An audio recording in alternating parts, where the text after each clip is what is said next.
Meu boa tarde aí para todos e todas. Hoje nós temos aí o meio certo dentro da holopercussienciologia, que isso aí é a holomaturologia, é a maior acuidade da pessoa. É a qualidade característica, estado ou condição ambígua, frequentemente disfuncional, entre dois termos, conceitos, construtos, ideias, neo-ideias, verpons ou neo-verpons, embasada na ênfase do irregular, do incorreto, do inadequado, do não cosmolíneo. Agora, a ambiguidade, a ambivalência, a dubiedade, a noção pessoal do certo e errado, o desequilíbrio cognitivo, a pseudoprofundidade cognitiva, as dicotomias conteudísticas, a bilateralidade do conteúdo ideativo, a bipolaridade das ideias, as irregularidades cognitivas, as ideias teratológicas, as expressões chifópagas, a neo-ideia incompleta, o talvez como o meio não e o meio sim, a ectopia ideativa, a afinidade dos contrários, a ambiguidade, binômio, antagonismo, homem, mulher, a ambiguidade crescendo, a antagonismo, ação, reação. Vocês estão vendo que nós estamos tentando entrar nos detalhes dos processos, daquilo que é correto e daquilo que é errôneo. Agora, nós temos aí uma série de logias e falamos aqui no fim. A evitação da condição do meio certo permite à consciência lúcida depurar o autodiscernimento, a retilinearidade autopensênica e, ao mesmo tempo, afastar mal-entendidos na comunicação. Você emprega a qualidade do meio certo de modo consciente ou inconsciente? Aí a gente podia falar, até o momento. Agora, eu quero dizer que esse verbete, ele tem 39 logias e tem 9 máximos. Se alguém quer aumentar alguma coisa aí, a Sandra, etc., pode aumentar mais 3 da binomiologia, ou se não, aumentar mais uma sessão no detalhismo. Tem 19 sessões no detalhismo. Se aumentar, passa para 10 máximos. Agora, já me fizeram aqui uma pergunta que é: poderia aprofundar a sutileza entre o acerto com agravante, o item 8 da sinonimologia, e o erro com atenuante, o item 09 da antonimologia? O que nós queremos dizer é o seguinte: acerto com agravante e erro com atenuante são aquelas coisas que geralmente não se vê na hora. É aquilo que com o tempo, ao longo do tempo, no decorrer da condição, é que vai aparecer o agravante e o atenuante. Agora, se esse tempo, por exemplo, ele não é muito longo, então seria um acerto com agravante. A pessoa pensou que aquilo ia ajudar, com o passar do tempo começou a dar para trás. Agora, o erro com atenuante é a mesma coisa. No início todo mundo achou que estava errado, com o passar do tempo eles veem que tem atenuante, que o negócio não é tanto assim. De modo que isso tudo a gente tem que ver que dentro do meio certo nós temos que considerar sempre o agravante e o atenuante das coisas, que pode piorar ou pode melhorar as condições. Eu quero dizer também para vocês que nós temos aqui uns dados que mandaram que e vai existir o quarto ciclo na mídia. Eles estão procurando fazer a divulgação. A Kília, que é da Globo em Florianópolis, é da Comunicons, já falou com o pessoal da Globo em Florianópolis. E também ela vai falar com o diretor do Fantástico sobre a tertúlia. Lá na Globo de Florianópolis já sabem da tertúlia. Agora, isso é para a gente mostrar o que é que estão fazendo aí por fora sobre esse curso de longo curso nosso. Uma outra coisa também que eu quero dizer é o seguinte: fizeram aqui, eu já tinha lido isso aqui no jornal, mas não dei tanta interesse, não tive tanto interesse, mas agora é bom a gente falar para vocês. Eles agora estão transformando uma terceira condição para a pessoa morrer. Tem o enterramento, que é a cremação, e agora tem a mudança em diamante. Eles vão depurando a pessoa para virar um carbono, vira grafite e depois tem um diamante. Agora, gasta uma nota. fica entre 2.800 a 10.600 euros, o peso da pedra. Agora ela chega a 25 quilates, é um diamante artificial. Então você guarda o seu parente como se fosse um diamante. É uma burrice danada. Agora veja, esse é um bagulho energético brilhante. Tá certo? Brilhante. Eu sou contra. Como eu sou contra também todos os processos lá de gelar as pessoas e deixar o cadáver, etc. Eu já falei aqui e vou repetir. Se eu dessomar amanhã, porque parece que eu vou, tudo indica, pelas coisas que eu já vi, igual vocês, eu também vou dessomar. Se eu dessomar, eu quero ser cremado. Agora, não quero que faça diamante nada e nem conserve a cinza. A maior besteira que eu acho, você chega lá, tem a comida aqui perto e tem assim um negócio na cinza do cara. Eu já fui numa casa que me chamaram para o jantar, estava lá.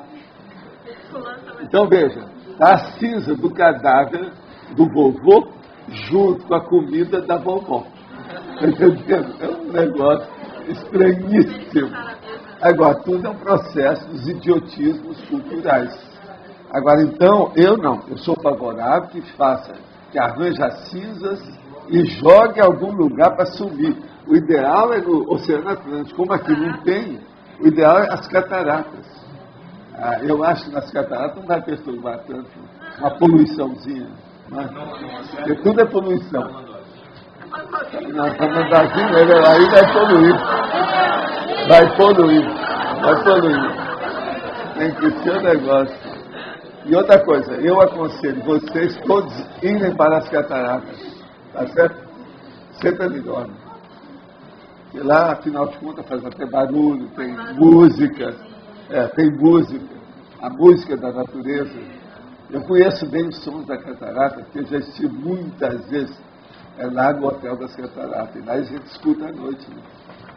É um som das cataratas. É diferente do som do Oceano Atlântico, lá de Ipanema, etc. De modo que catarata é bacana. Agora, gente, meio certo. Eu acho que esse verbete não é para vocês, que vocês são todos certos, inteirinhos, né? Tudo certinho, né? 100% certo. Pode falar. Está faltando microfone lá no fundo.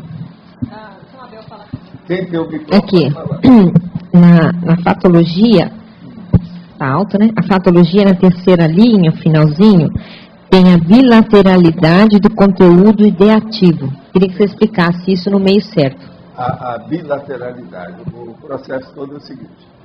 Você arranja, por exemplo, um texto. Esse texto, para você, ele está perfeito. Mas, às vezes, existe gente que raciocina por um ângulo e o outro raciocina por outro. Essa que é a bilateralidade. Tem um monte, todo tema controvertível, ele tem bilateralidade. Tá certo? Agora, é aí que surge isso que eu estava falando, dos atenuantes e agravantes. Agora, tudo é assim. Uma outra coisa. Às vezes, nós captamos uma ideia e colocamos em funcionamento. Aquilo vai sendo desenvolvido. Mas a gente esqueceu, às vezes, um viés, uma vertente, um ângulo que não foi pensado. Vem o profissional e vê que atingiu o ângulo dele, ele vem reclamar para você. Está vendo? Isso, então, às vezes, é muito certo. Uma outra coisa. Há muita coisa de meio certo hoje que, às vezes, é um processo político. Então, a gente tem que diminuir a importância. Uma delas é o politicamente correto. Tem besteira no meio do politicamente correto. Uma outra coisa, a ecologia. Tem besteira no meio da ecologia. Qual o assunto humano que não tem polícia? Todos eles têm os excessos, têm as bobagens, né? Tem as más interpretações. Isso tudo entra no meio certo. Então a gente tem que descontar e ver exatinho como é que são as coisas. Por exemplo, vocês já viram o tanto de meio certo que tem dentro da enciclopédia? Um monte de questões que são levantadas aqui que eu defendo e não mudo. Isso é o meio certo. O que eu vou fazer? Nós estamos trabalhando com todos os assuntos dentro da enciclopédia que diz respeito à consciência. Vai ter muita coisa ambígua. Não tem jeito. E outra coisa, o povo aqui reclama da forma e reclama do conteúdo, depende do que é. Olha que tem certas coisas que eles reclamam que são, de vez em quando, 3, 4 vezes, você notou? Tem várias delas, isso é devido ao meio certo. Agora veja, vocês estão escrevendo livro, é muito importante vocês conhecerem o processo do meio certo. Por quê? Amanhã vocês vão ter críticos do livro, sempre tem. Não há livro que se publica que não tenha crítica. Todos aparecem crítica, uns mais, outros menos. Pode esperar por isso. Agora, o meio certo é muito importante. Então, quando você escrever um texto, você tem que se posicionar. Olha, minha filosofia é essa, minha estilística é essa, minha posição é essa. Eu resolvi isso. Então, é a política, a filosofia, o posicionamento. É a estilística da pessoa. Eu já teve coisa aqui, eu falei assim, esse aí eu não mudo, isso aí diz respeito a eu, a responsabilidade é minha. Chá comigo, aquele negócio de vir tomar chá comigo. Deixa comigo. Entendeu como é que é? É o jeito. Agora, então, meio certo. É uma condição que a gente precisa de estudar.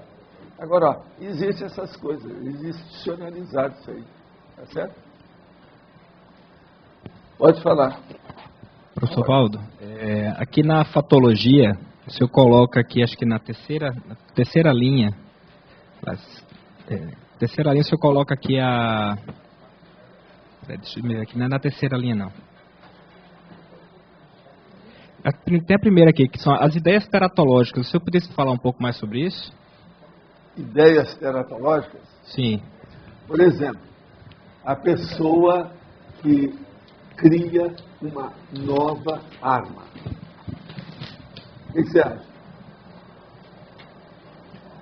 O Einstein que escreveu a carta para fazer a bomba atômica. O que você acha? Por aí você deve... Tem muita coisa nesse sentido. Uma outra dúvida que o senhor coloca também um pouco mais acima, coloca que as intraconfrontações. Intraconfrontações, é você com você mesmo. Todo mundo que vem para fora tem intraconfrontações. As ideias que o Locke tinha lá no Rio de Janeiro, como carioca, mudaram a hora que ele se tornou Iguaçuense. Uma opção dela. Eu estou dando ele como exemplo. Ele já está aqui há alguns anos. Mas assim, ó, são muitos de vocês. Posso ilustrar um exemplo? Pode. Eu era totalmente urbano. Eu não admitia morar em casa. Para mim, só conseguiria morar em apartamento. Sai dessa. Veja que mentalidade. Que mentalidade, hein? Eu era totalmente urbano. Ele era urbanita. Fruta no pé era no supermercado. Pegar a fruta no supermercado. Aqui não. Está chupando jabuticaba aí em casa. Isso na porta de casa. E aqui também, lá na outra página, antagonismologia, o senhor coloca aqui o antagonismo meio certo, cláusula pétrea.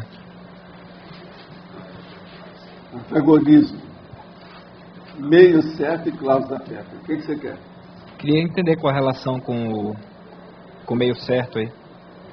Escuta, meio certo, você viu o que é que eu estou falando? Vi. E cláusula pétrea, você já viu o que é o... Já, mas não estou entendendo não estou entendendo qual a relação. Um é antípoda do outro. O meio certo é mais ou menos, a cláusula pétrea é definitiva. Sim. Ela é carrascosa. Ela é definida. E agora o meio certo é indefinido em certas situações. Ele é maleável. Mas então, sexta-feira, fala. Hoje não é sábado. Aqui na página 11, na paradoxologia, eu queria que o senhor falasse um pouquinho mais sobre o paradoxo do erro corretor. O paradoxo do erro corretor. Às vezes o povo fala assim, há males que vêm para bem. Existe um processo nesse terrível, que é o seguinte, observa na sua vida quando você era mocinha e o que você desejava. E a vida não te deu aquilo que você queria, o seu sonho. Ainda bem, né? Hoje você examina e fala assim, ainda bem que não aconteceu isso. Não está perdido. O nosso amigo Ciro Gomes recentemente falou um assunto desse. Vocês chegaram a ver? Falou assim, ainda bem que eu não fui eleito. Eu não estava preparado para exercer o cargo. Você viu aquilo? Ele falou. Então, veja, esse é o erro corretor. A mais que vem para dentro. Eu digo várias coisas. Por exemplo, o amparador, ele ajuda você a sair do corpo e ajuda você a ficar no corpo. Olha o processo, o erro corretor. Você está doida para ver interlúdio, mas ele acha, não, ela não está preparada. Se for, ela vai colocar tudo do castelo de carta, tudo do chão, toda a edição, um milhão de coisas, isso aí vai criar um problema. Não está preparada. Como diz no filme americano, como é que fala? Eu ainda não estou pronta, não é pronto. Não estou pronto para isso. Então, é isso aí. Então, em relação a isso, existem certas conjunturas ou certos fatos que possam acontecer dentro do caso do erro, né, um mini acidente de percurso, que possam se encaixar nesse caso? De mini acidentes? Todas as coisas entram aqui, né? Meio certo é uma das coisas mais comuns na vida, porque a vida é ambígua, o universo é ambíguo. Tudo é mais ou menos. As coisas definitivas são mínimas. Por exemplo, uma coisa definitiva na vida, mas que a gente não pode mudar. Você não se manifesta aqui a longo prazo, a não ser através de um corpo que é um fórum. Você tem que respirar sem parar. Não tem saída para isso até o momento. Isso, então, é uma cláusula técnica da vida biológica desse planeta. Em relação ainda à questão desses acidentes de percurso, existe algum percentual deles que possam ser planejados ou programados para que não, o seja amparador não entra nisso. Ele só apara. Ele seria inevitável, né, pelo curso. Quem faz acidente mesmo é só gente doida, consciente e inconsciente. Acidente, já pelo próprio nome, não é uma coisa normal. Então, o acidente sempre precisa estar de orelha em pé. A mensagem do acidente é a mensagem do fenômeno patológico. Isso é regra.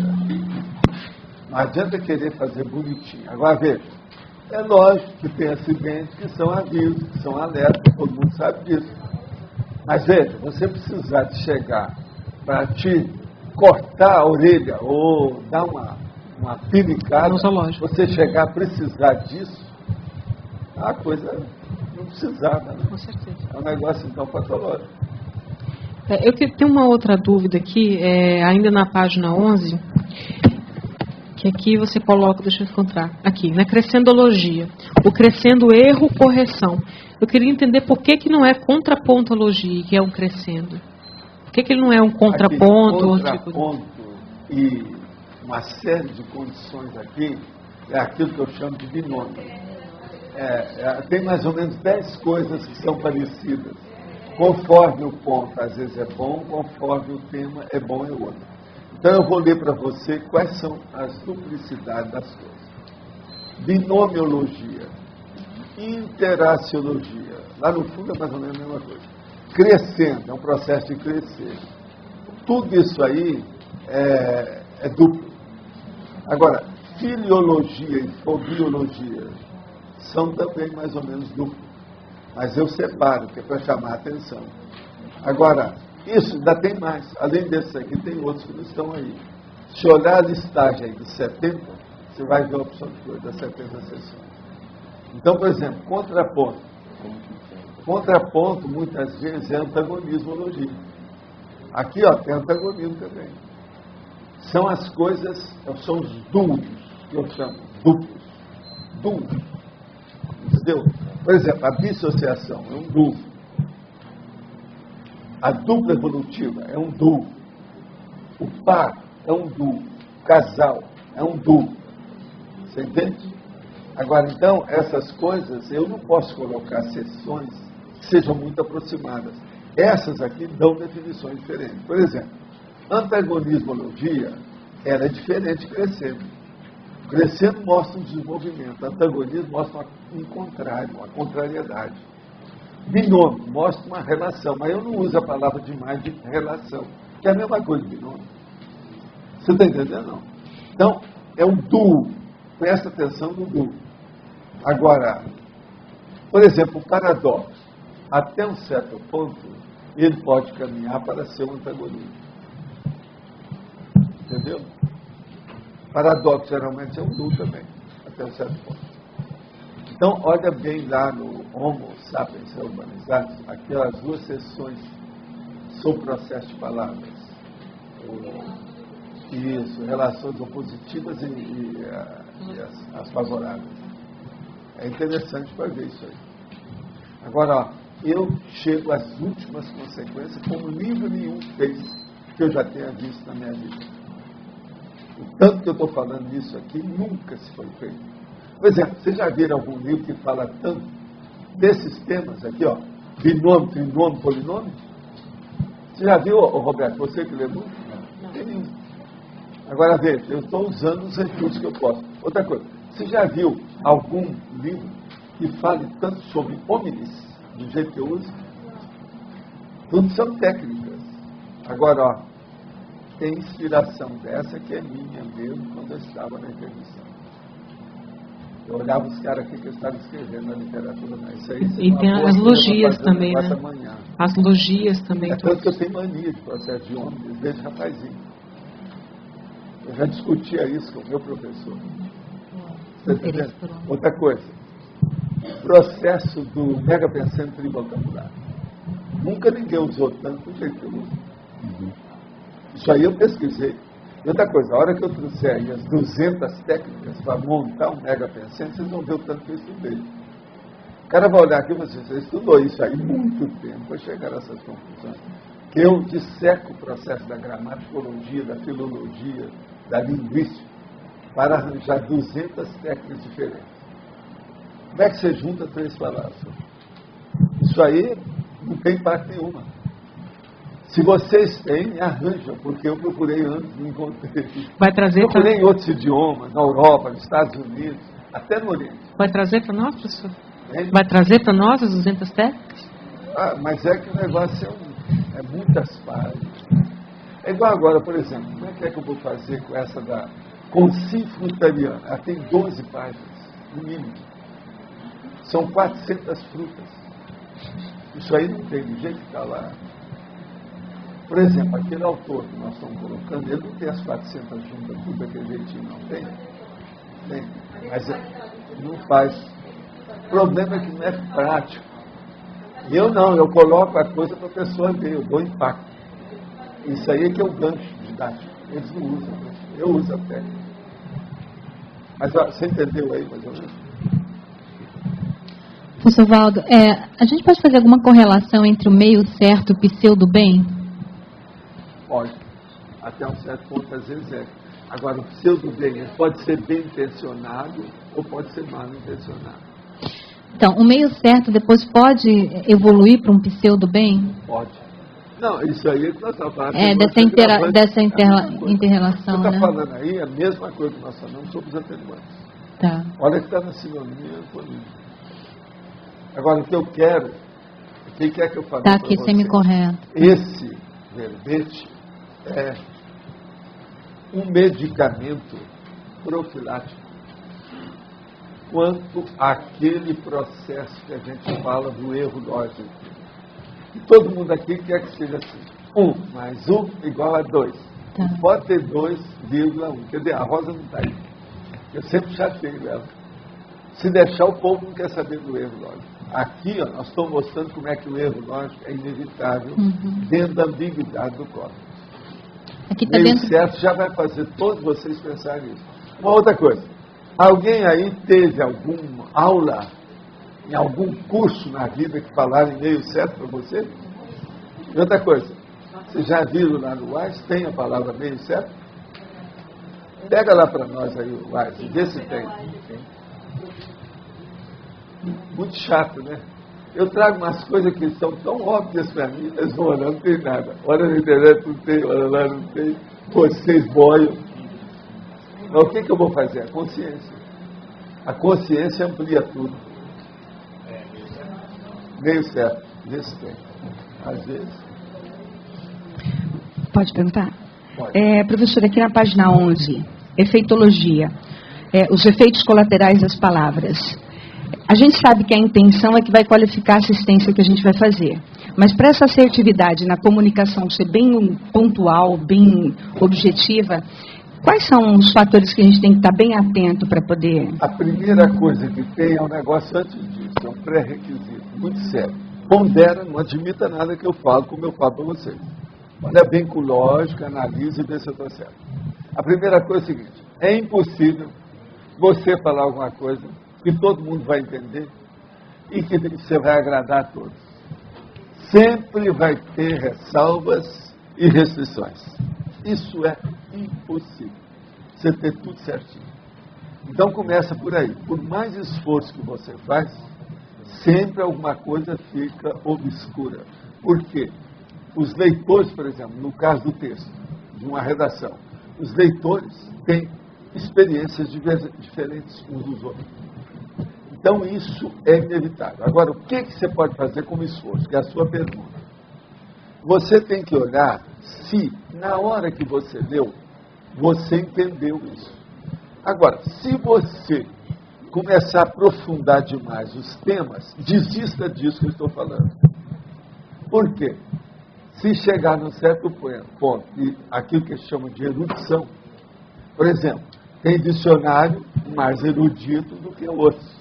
E a gente é obrigado a reconhecer isso, não tem saída. Então, se aquele dicionário já começa a ser um dicionário enciclopédico, a redação já corta metade dos leitores, eles já não vão entender nada. Você está entendendo como é que é? Agora, por isso é que os livros criam uma besteira que eu acho que é a nota em rodapé. Nota em rodapé, geralmente, é um subterfúgio para a pessoa tirar o corpo fora, saltar de banda. Porque ela não sabe expor a coisa direito com a nota em rodapé. Divide e incluir a nota, como eu procuro fazer. Vocês vão ver no meu livro, raramente tem rodapé. Rodapé é saltar de banda. Não é o correto, não é o ideal. Agora, se o texto é longo, aumente o seu texto cada vez mais. Agora, o povo não. Quer fazer tudo um texto curto, conciso, gosta muito da palavra conciso. Do jeito que eles fazem hoje, o processo da compactação, miniaturização. Isso é besteira, não é por aí. Nós somos complexos, tudo nosso é grandão. É bobagem querer diminuir isso. Uma pessoa, por mais bronca que seja, por exemplo, uma consciência, ela é complexa. Uma outra coisa, um bicho subhumano, ornitorrinco, ele não é complexo? É um bicho subhumano. Eu acho que tem certos ornitorrincos que são mais complexos que certas pessoas que eu conheço. Agora, tem outras pessoas que eu acho que são mais ornitorrincos do que eu próprio. Então, isso varia. O que é a complexidade do processo, entendeu? Como é que é? Não tem. Pois é, esse não tem o meio certo. Agora, vamos procurar se tem algum dicionário. Possivelmente tem. Em algum lugar tem. Pode falar. Rodo na página 12, em casuística, quando tu fala do exemplo do Allan Kardec, eu queria te perguntar se tu acompanhou essa Melex aqui. Eu vi. Tem vários desses que eu vi de perto. E não adianta, porque ele estava doente. Ele aí você tem que ter atenuantes. E foi muito pouco tempo, foi no fim da vida dele que as coisas aconteceram. E a culpa não era dele, porque o processo da comunicação das mesas girantes, ele já estava com uma certa idade. Ele tinha mais de 50 anos, estava doente. Outra coisa, ele era francês, mais retaco, mais cheio. O coração foi embora, né? Uma opção de coisa. Você viu, ele morreu de aneurisma, né, que eles falaram. Ele não devia de fazer exercício, tudo indica que não. Mas na hora que recobra a lucidez, eu não sei se chegou a recobrar assim. Dá uma melequinha. Dá uma meleque. Agora, ó, isso aí eu estou falando porque é um fato, né? Até o Getúlio Vargas viu isso. Você sabe a história do Getúlio Vargas? Né? Ele viu essas coisas aí no Brasil. E até hoje eles estão brigando. Ninguém sabe o que é. Se é ciência, se é filosofia, se é religião. Ele não definiu. Agora, ele lançou as coisas para um lado da religião porque sabia que alguma ideia ia ficar. Até que ponto que ele não fez isso para defender os livros dele? Foi uma bobagem. Bom, Eu queria ver outra vez eu vi você fazendo uma crítica, uma pessoa lá no Holociclo, onde se disse que ela fazia tudo certinho, era tudo tão certo assim, de procurar sempre acertar, que na verdade ela não saía do lugar. Ela não. Não, como é que era isso? Eu queria que você detalhasse mais. Aqui, existe o processo de Minas Gerais. Ele foi governador de Minas, mas ele era uma pessoa super honesta. Agora, ele colocou tanta honestidade que ele paralisou Minas Gerais. Nada lá, não havia mais nada de coisa corrupta, nem irregular, nem ilícito. Mas dentro de um regime draconiano da democracia que ele fez. Mas o Estado parou. Todo mundo estava com medo de fazer qualquer coisa e errar. Ficou a história do Milton Campos. O homem era honesto demais e muito exigente. Então, veja, a natureza humana não pode ser assim. Quando você vai pegar e dirigir alguns milhões de personalidades, a maioria não está adequada para você dar uma ordem geral. Tem vários nomes para isso, né? A ordem unida que chama. Você vai dar uma ordem unida, ninguém vai acertar o passo direito. A gente não pode exigir isso demais. Por exemplo, na Terra, vocês acham que hoje poderia fazer um paraíso aqui e exigir tudo bonitinho? Vai ter muito erro, tem que ter os atenuantes. O que é que eu falo sobre os amparadores na Terra? E eles geralmente têm assim 1 a 3% de relevância dos erros da gente. Porque não tem jeito. Se ele for esperar que eu acerte em tudo, estou perdido. Eu sou ainda muito animal para isso. Vocês não, vocês já são sublimados. Mas eu, por exemplo, no meu caso, estou olhando eu como... A situação não é fácil. Mas... Agora, cada um tem a sua consciência. E até que ponto é necessário, então, a pessoa... Até que ponto é usar minhas técnicas. Não seja perfeccionista, seja detalhista. Mas como detalhista também, você tem que chegar ao exaurimento, da exaustividade. Agora, para isso, você tem que criar auto-organização. Olha bem, eu não pergunto se isso tem lógica, porque mais lógica do que isso não tem. Eu não pergunto se tem lógica, porque mais lógica que isso não tem, a meu ver. Entende? Se alguém tem, que me apresente. Vamos debater. Refutem. Eu, se pudesse, chegava aqui todo dia e na minha testa escrito assim: peço refutações. Aqui. Eu quero que me refutem, que é assim que a gente vai alcançar ideias novas. Nelverpont aparece mais pela refutação. Outro nome é confutação, que é a mesma coisa também. Falar em refutação, toda palavra, tudo que existe em termos de pensamento, de ideia, de palavras, de tudo, nada é 100% certo. Então, de certa forma, o meio seria certo, meio certo. Aqui, esse mundo, em vez de terra, vamos colocar meio certolândia. Meio tá certolândia. Agora, nessa questão também aqui da terceira linha da patologia, as dicotomias conteudísticas. Lógico que isso também é o normal, né? Dicotomia é uma coisa muito comum. Quanto mais ampliar, ou uma pessoa conseguir ter a hiperacuidade, agudez de pensamento, mais ela vai ampliar a complexidade do texto, ou da palavra, ou das ideias dela. Na hora que amplia essa profundidade e a extensão das assertivas, ou das afirmações, ou dos contextos, dos construtos dessa pessoa, ela vai arranjar outras vias. A primeira via que tem é a dicotômica. É a hora que uma coisa só vira duas.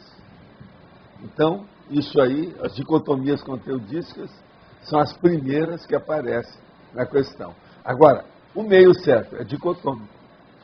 Aquilo que eu estava explicando aí, sobre os duplos, tudo é dicotomia. Mas dentro disso, o que seria tolerável? Tudo é meio certo, mas é tudo tolerável. O bifrentismo é tolerável. O bifrontismo é intolerável. Mas estou dizendo, existe Então vamos entender. um limite. Tudo que chegue ao ponto da cosmoética, ok. Passou, entrou na anticosmoética, é negativo. Então vamos tentar. Bifrentismo, você tem duas frentes para trabalhar. Agora, bifrontismo, você tem duas caras para exercer sua coisa, está errado. O bifrontismo está errado. O bifrentismo não. Tem, a maioria aqui, ó, tem bifrentismo dentro das ICs. A maioria. É tanto que alguns estavam com 16, eu pedi para diminuir o trabalho, que era demais. Dá para explicar melhor o que é Por exemplo, você trabalha aqui na tertúlia, então é um IC do tertuliário, tá certo? E você trabalha lá, igual o Loche, na Apex. Ele tem uma frente lá e tem outra frente aqui comigo. Aliás, pode ser até mais de várias. É isso que eu estou falando. Já tem gente com 16, está errado. Há muito. Já é demais. Então aí ele não é bom em nenhuma dessas linhas de manifestação. Ou seja, nessas linhas pensênicas. Agora o bifronte já está em cima do muro, é isso. Agora, o bifronte, ele tem duas caras, não é que está em cima do muro, é pior. Ele tem duas caras. Então, numa ele é uma coisa, no outro é outra. O Loche tem que ser o mesmo, na Apex e aqui. Se ele deslizar um pouquinho, ele está perdido, porque o povo vai puxar o tapete dele e acabar com ele. Então, está de olho, ó. Estão de olho. Os holofotes estão em cima dele. Agora, uma outra coisa que já foi até falada aqui, mas eu estou perguntando no outro sentido, que é a paradoxologia. Para mim, o erro, ele pode sempre ser corrigido, né? É lógico, se houver empenho para isso, paradoxo do erro corretor. O erro sempre pode ser corrigido se houver empenho para isso. Pode, mas às vezes o processo é erro, não é só isso. Uma pessoa, por exemplo, ela pode praticar um erro muito grande que vai fazê-la pensar. Por exemplo, estava dirigindo um carro, bateu numa árvore, ela saiu ilesa. O carro não aproveitou nada, mas ela teve um prejuízo enorme porque ainda não tinha terminado o seguro. Aquilo vai chamar a atenção para ela. Foi um erro corretor. Ela foi avisada que na próxima vez ela vai morrer.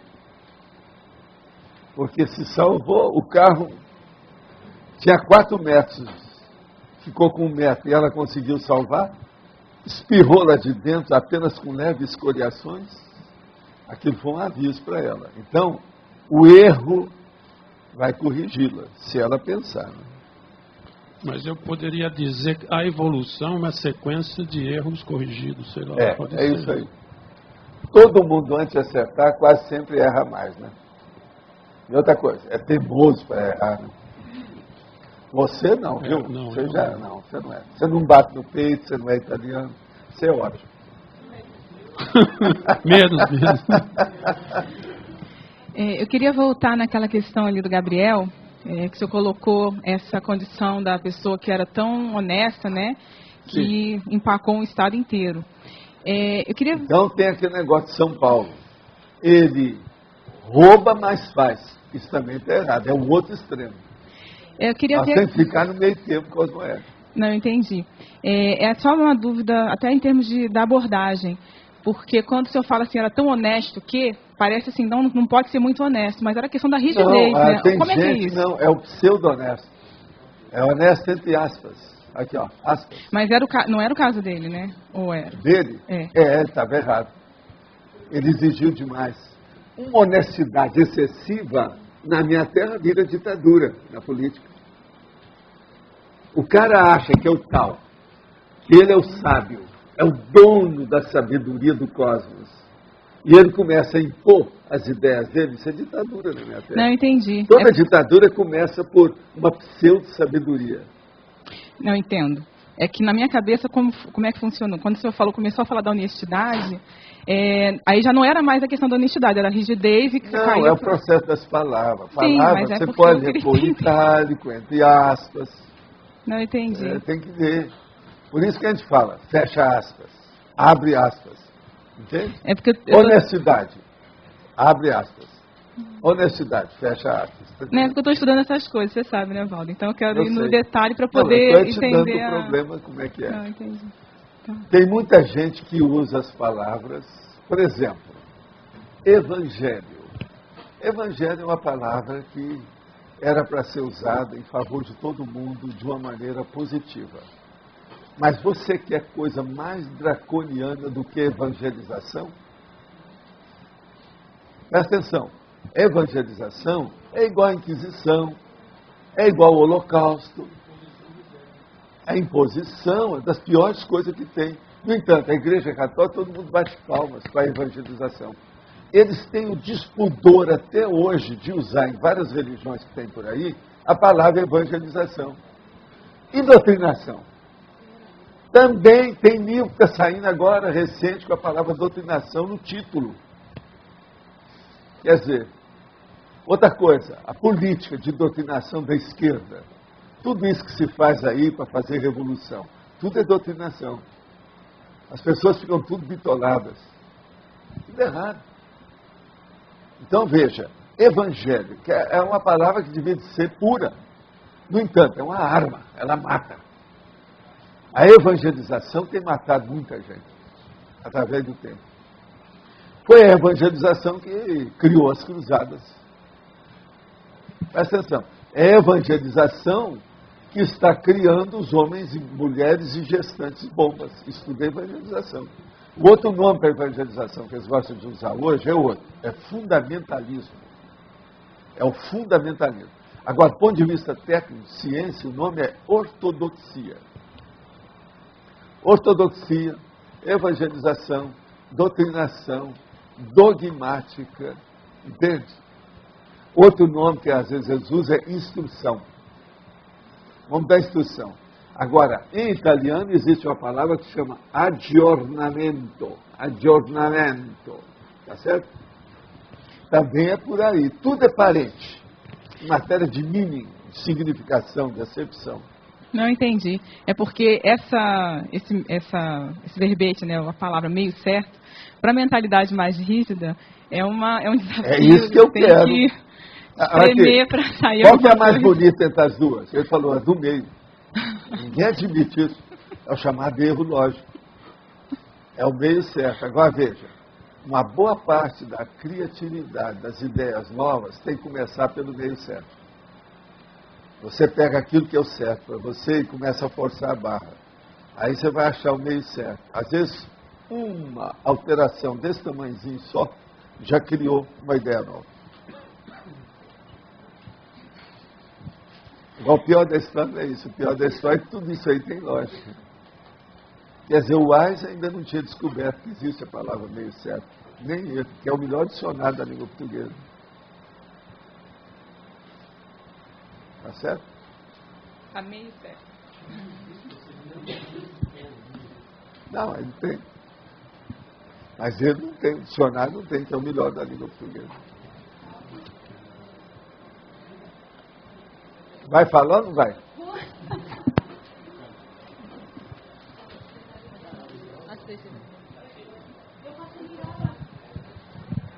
Alô? Deixa sempre ligado, minha gente. Tá. Valdo, assim, ó, eu entendo o meio certo. Agora, para mim, o meio errado é errado. Mas e daí? Eu queria entender alguma casuística de meio errado. Pois então, meio errado. Vamos entender. É o meio certo. Escuta, um copo pode estar metade vazio ou metade cheio? Tá. O que você quer? Não, aí eu entendo. Uma garrafa pode estar meio cheia ou meio vazia? A vela pode estar meia queimada e meio... Ou meio o quê? Mas meio gasta. Ou inteira, né? Que quer dizer, né? Daí já é outra coisa, já mudou tudo. A sua vela já mudou tudo que eu falei. Agora veja, o meio errado. Por exemplo, vamos entender. Uma pessoa vai fazer um ato e atualmente tudo está correto. Na hora que ela fez, tudo parecia certo. Com o passar do tempo, ela vai ver que o negócio deu para trás, porque criou uma porção de efeitos negativos que ela não estudou. Então aquilo estava meio errado. Era o meio certo. Então meio certo e meio errado depende do que é. Você começou errada ou você começou certo? Se você começou errada, você vai dar no meio certo se você acertar alguma coisa depois.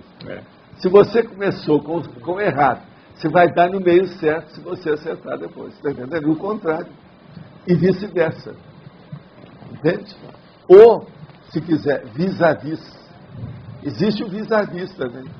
Bom, um exemplo que a gente pode usar isso daí é a questão da lâmpada, né? Que usava para economizar energia, aquele outro tipo de lâmpada, e descobriu o problema lá do... me deu câncer então, essa aí. Essas lâmpadas, elas não são meio certas, elas são totalmente erradas. Isso é que eu falo. Eu não dei o exemplo aqui porque eu acho que é totalmente errado. Se ela dá câncer, ela é errada. Que iluminação besta é essa? Iluminação da baratosfera? Eu vou iluminar vocês para vocês virarem assediadores. Besteira é essa. Ou vou iluminar vocês para você dessomar mais rápido, aí você vai para a baratosfera mais depressa. É isso? É errado. É errado. Quanto lá, o quebra-mola é um só, viu, professor? É um quebra-mola só em todo... Há um quebra-mola só. Olha, nós já queremos agradecer a prefeitura da cidade de Foz, que já colocou um quebra-mola aí na nossa via principal para a gente chegar até aqui. Nós pedimos para colocar, na ocasião, os 3. Seria bom colocar um perto da esquina, lá em cima, porque aquele que é o perigoso. E o outro lá embaixo. Aonde foi colocado o quebra-mola? Lá em cima. Numa casa, logo que sobe lá. Casa de quê? Aonde isso? Do Schimmelfeng, ó. A família Schimmelfeng lá. Entre o discernimento e a esquina. Então está perto da esquina? Não, no meio. Ah, sei. No meio. Onde o povo corre mais é daí, ó. Da estrada para cá. Esse aí precisa de fogo. Lá embaixo que eles pegam bala.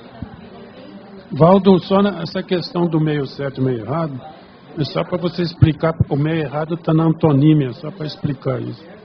Tá, ué, então. Não, tudo bem. Fala com ela lá. Fala você.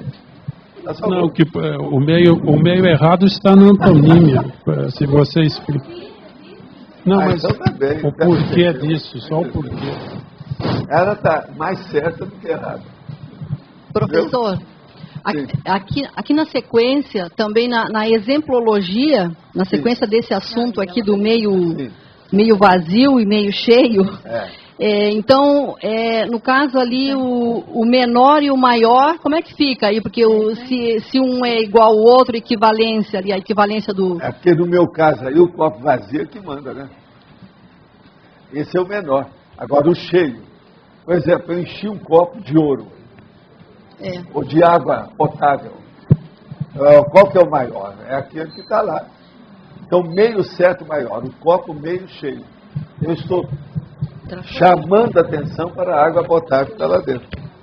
Tá, e começa então isso pelo... é muito usado em ciência. Me chamou a atenção já desde o início isso aqui, que é o meio copo. Agora ela falou lá, não, uma vela. A vela não. A vela não pode, não né? Essa não encaixa no exemplo. Na página 12, na culturologia, você fala da cultura da impunidade. Sim. Então a gente estava comentando aqui ainda há pouco, né, a questão de ter uma IC mesmo para direito, cosmoética. Não está na hora de começar a pensar nisso mais seriamente? Com as coisas que a gente tem visto aí. Se tivesse essa IC, era o caso de escrever para o Tribunal Superior. Tribunal, o Superior, o Supremo Tribunal. Superior. E mostrar as realidades deles. Por exemplo, esse homem lá que falou que só porque prendeu o Dantas, que não devia te fazer. Agora, depois o Dantas chega e fala assim, não, se for para o Supremo, não tem problema. É fácil. Eu queria isso. Quer dizer, ele isso, eu fiquei indignado lá com isso. dentro. Eu fiquei indignado. Então, esse Supremo é meio certo. Tá certo?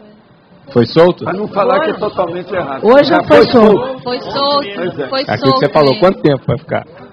Não, os advogados já tinham entrado com habeas corpus preventivo. Daniel Dantas. E ele foi então solto. danado, Dantas. Não é isso?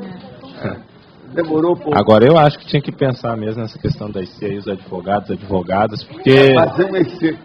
tá na hora, Eu porque tô falando tá isso há muito... muito tempo. Tem que começar a reverberar positivo esse negócio, por favor. A questão Agora, do direito, se para direito. Os jurisconsultos do Supremo Tribunal são assim, acabou. O presidente da República a gente já sabe como é que é. Esse não para lá em Brasília. Mas esse povo. Será que essa turma também do Supremo viaja muito? O que é que eles fazem? Por que é que não despacha as coisas? Por que não agiliza os processos? Ninguém nunca explicou isso até o momento. Agora, ninguém explicou porque não pode falar nada, porque se falar o cara às vezes tem alguma ação, eles vêm tudo contra. Então, o fogo de Zeus, não é isso? Zeus. Fogo do Ólimpo. É Ólimpo. Todo mundo tem medo do Supremo, né? Eu acho que tem que ter mais trabalho de para-direitos aí, mas para ver se alguma coisa positiva agora, afeta Daniel lá. Dantas é a maior, vamos dizer, mastermind de ilícito do Brasil até hoje. Temos crimes financeiros. Pelo seguinte, é muito inteligente esse posicionamento. Se ele comprou o Supremo, o resto é fichinho. Agora, ele não contava que a turma da Polícia Federal da miudeza ia fazer força em cima dele. Agora, Walter. Ele não contou com isso. Não, eu estou com o Supremo, eu estou com tudo. O suborno era de 1 milhão para o delegado. Imagina quanto deve ser para o superior, para o Supremo. Todos esses, hoje não se fala mais em milhões, tudo é bilhões. Por exemplo, aqui, milhão é de milionário. Milionário, eu acho que o pé de meia da maioria de vocês já é de 1 milhão. Então hoje o dinheiro está muito desvalorizado. Agora, bilionário é que é um negócio pesado. Bilionário é que eu acho que aqui ninguém precisa ser bilionário. Arranjar um pé de meia de 1 milhão não é uma coisa normal. Hoje é a coisa mais fácil que tem. Você compra um pouquinho de uma casa aí, com um pouquinho de terreno, já dá 1 milhão. Mas, Valdo, você acha que isso vai melhorar? Que eu acho este país assim tão difícil. Não, eu tenho aqui, eu admito e tenho esperança e confiança na humanidade. Meu processo não é em brasileiro, é humanidade. Mas a Espanha nunca, gente, mas... Você acha que a Espanha vai melhorar? Aí, não tá. Já melhorou. Eu acho que a humanidade vai melhorar. É assim que eu penso. Não, mas assim, a Espanha, claro que tem muita coisa errada, mas... A Crystal, a gatinha lá em casa, vai melhorar. Ela vai virar uma moça bonita. Mas é que a corrupção que tem neste país é escandalosa. Gente, é a corrupção mesmo. Mas e a hora que vem lá o príncipe de vocês, o rei? Eu não estou defendendo a Espanha, Valdo. Eu não estou defendendo a Espanha. Onde é que está a democracia? André? Eu não estou defendendo a Espanha. Já tem gente no Brasil que já está imitando o cara. Valdo, Por que não te cala? Eu não quero defender a Espanha. Eu não concordo com todas essas coisas da monarquia. Também nunca concordei. Mas aqui é muito primário o negócio da corrupção. Eu não acho que seja. Eu tenho uma prova disso, baseado em fatos. Então por que os espanhóis vêm aqui e estão tomando conta de tudo? Tem dinheiro. Tem dinheiro. Acabou. Telecomunicação Contra fatos é um argumento. Se isso aqui fosse tão corrupto, eles não estariam aí. Se eles veem, porque são corruptos também. Não, é que aqui, gente, não, que aqui, público. Valdo, que aqui eles podem ser corruptos. Como é que é? Quais são as empresas aí de lá? Santander. Valdo, é que aqui, claro que é corrupto, a pessoa é corrupta, mas aqui ela pode ser corrupta, é permitido ser corrupto, lá não é permitido ser corrupto. Não no nível que aqui. Democracia. Você que defende essas coisas. Eu não estou defendendo a Espanha, Valdo. Lá tem rei até hoje. Vocês querem coisa mais antiquada, horrível, burra. É horrível. Um rei dirigindo as pessoas. Mas eu também, eu acho também. E o Opus Dei que nasceu lá. Eu não estou defendendo. estou defendendo. Osvaldo, eu estou queimada. Eu não estou defendendo nada disso. Eu sou contra. Eu estou questionando o nível de corrupção que tem aqui, é muito forte. Tem, lá então eu só estou perguntando se isso vai melhorar. Não é só no Brasil, não.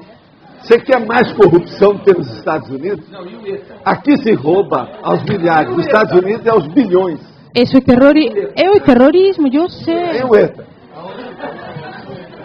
Os etarras. Você acha a Espanha mais corrupta que o Brasil, Valdo? Em certas áreas é muito mais. Só de ter torada naquela cidade pequena que eu fui lá, tinha um negócio 10 vezes maior do que esse tertuliário. Para matar touro. Como é que é possível? Quer coisa mais corrupta do que essa? Como é que tem ecologia? Esse negócio de corrupção não é só dinheiro, não. É processo anticosmoético. Não fica pensando, não. Você saiu do espeto que era na brasa. Pode, você saiu da Espanha e veio para o Brasil. As coisas são muito parecidas. Por isso que eu estou falando. Para acabar com a corrupção, eu confio na humanidade. Etnia, cultura, isso tudo é besteira, tudo é polícia. É lógico que a gente tem que defender, tem que louvar, bater palma. Nem o rei aí amanhã, a gente vai bater palma para ele, dar palmada mesmo. Professor Valdo, a questão da frase enfática. Sim. Pode abrir. Eu queria entender, essa evitação, quer dizer, a evitação do meio certo permite a lucidez. Quer dizer, o meio certo. A evitação do meio certo permite não é o ideal. A lucidez. É isso que a gente quer dizer. E daí? Depurar o discernimento. Isso. Aí que acaba com a ambiguidade. Isso. Aí a gente volta para a exemplologia, que é essa coisa do copo meio vazio e o copo meio cheio. Quer dizer, quando a gente dá valor ao positivo e ao traforismo, é isso. Por que um é menor, o copo vazio, e o outro é maior, o copo cheio? É o traforismo. É o otimismo do pessimismo. Mesma coisa. É o otimismo e o pessimismo. Uma coisa cheia, uma coisa vazia. Vazio não tem nada. Então é o meio certo menor. Não tem nada. Agora, o meio certo maior, ele tem a metade. É a metade meio certo. Ambos são 50%. A questão do meio... Fifiti. Vocês estão começando a mexer agora, ó. Mexeu lá com ela, porque ela também é da universidade, da academia. Todo mundo tem dificuldade. Eu não entendi. É a turma da roda. O que você está falando? Eu não entendi. É o erro lógico. Vocês têm dificuldade de enfrentar o erro lógico.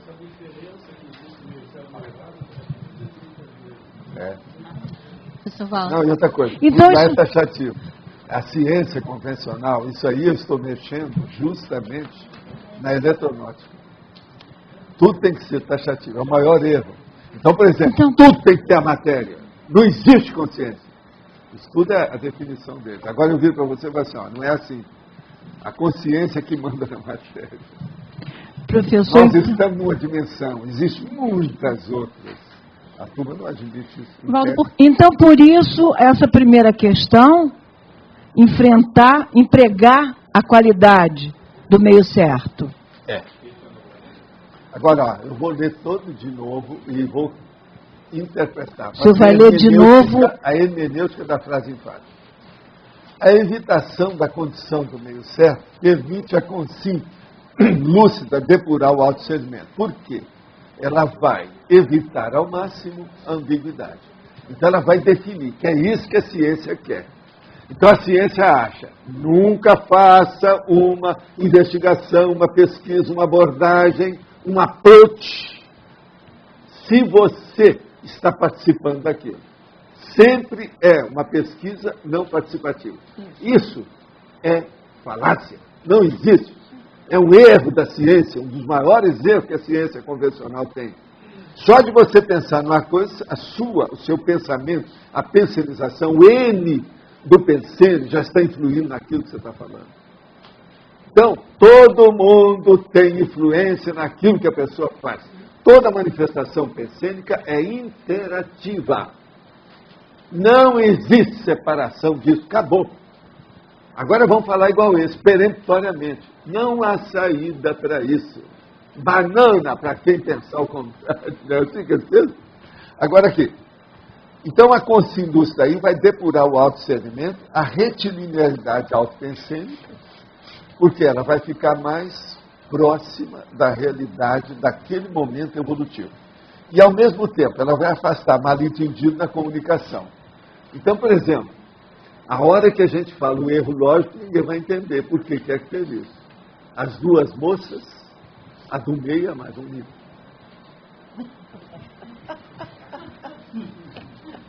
Eu falei isso faz 50 anos. Agora, uma pessoa que já usou também isso aí, foi o Borges. O Borges gostava disso, o Luiz Borges, lá da Argentina, o que era cegueta, meio cego. Ele era formidável, uma cabeça. Ele andou falando sobre esse erro lógico. Ô, Valdo. Professor Valdo. A senhora estava falando ali sobre o meio termo cosmoético, né? A questão do caminho do meio, do direito salomônico e tudo. Como é que fica essa questão do meio termo cosmoético com o meio certo? Dos manos menores. Pois é. Não, então. Mas então, eu estava me lembrando também de um artigo que o senhor escreveu naquele boletim da Conscienciologia, que você fala de ambiguidade, e aí no final do texto eu falo que toda ambiguidade é anticosmoética. Em tese. Por quê? Falta evolução. Falta evolução. Pois é, mas por exemplo, se o meio você acha certo... que tem cosmoética plena na Terra? Não, pois não tem. É nesse sentido. Começa então, pela natureza. O que é que eu trouxe aqui para vocês? A mega contradição, foi isso que eu me lembrei. Isso é cosmoética? Então, por que existe? Por quê? Para ter gente que está em evolução, que é impura, que é inexperiente, que é imaturo, tem que ter coisa imatura, impura e inexperiente. Então, assim... Os afins se atraem. Por exemplo, nós sempre vamos ter imaturidade enquanto não depurar a opção de coisas. E vamos ter que lutar contra isso, não tem saída. Mesmo que a gente melhore dentro da gente, fora tem muita coisa. Mas, sob o ponto de vista da cosmoética, o meio certo, para a gente poder caracterizar como cosmoético, anticosmoético, a análise é feita por aquele começo que o senhor falou, se começar errado, já vai dar errado. Se vai começar certo, vai ser certo. Não tem coerência nenhuma nisso, tem uma coesão danada. Nem a frase enfática. Mas é em função disso que eu estou lendo. É a partir disso. Agora, o processo é da ambiguidade. Uma coisa vocês vão agora reconhecer. Porque o meu texto, ele tem menos ambiguidade do que a média da literatura e a média da ciência. Perfeito. E a média da filosofia. Isso. 3 áreas. Tá. E eu desafio vocês a dizer que é o contrário. Pode trazer, vamos brigar com isso. Brigar texto com texto. Então, vocês vão chegar, não, mas o Einstein falou que tudo é relativo. Essa relatividade é meio termo, meio certo. É ambígua.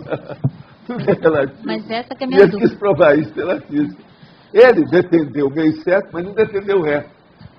Por quê? Lá eles são bitolados. Ele não sabia nada de energia. Só mexia com a física, está mexendo com as forças da natureza. Queria fazer até unificação das forças.